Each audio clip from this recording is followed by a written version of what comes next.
Unfortunately, a lot of startups don't even think about their HR until it's too late.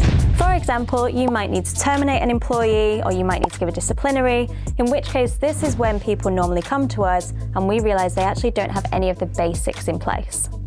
So what are those basics? Number one, a good onboarding process.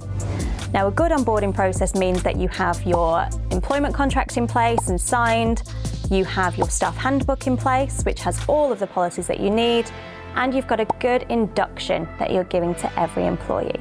If you have all of this in place and you've given a good induction and training, that means that you've got something to fall back on should anything bad happen. Number two, don't be too nice.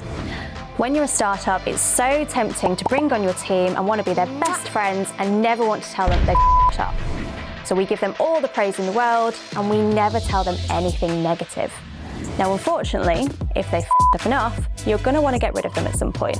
But if you haven't told them anything negative going forward, if you haven't been explicit in what they've done wrong, you're going to find that really difficult to do. Which brings us to our next point, number three, document everything. So every time you need to have a formal sit down with someone and you need to tell them something negative, make sure it is documented in some way. Now that could just be in a simple email, you might want to make it a bit more formal and give a warning. Now this doesn't mean you have to be a dick. So if you're just telling someone they need training in a specific area, you can just have a casual chat about that. That's absolutely fine. But as soon as it becomes repetitive or it's something a bit more serious, make sure it's documented so you can fall back on that later. So don't get caught out by bad HR practices. If you want any help or guidance on anything we've spoken about, feel free to contact me or the team.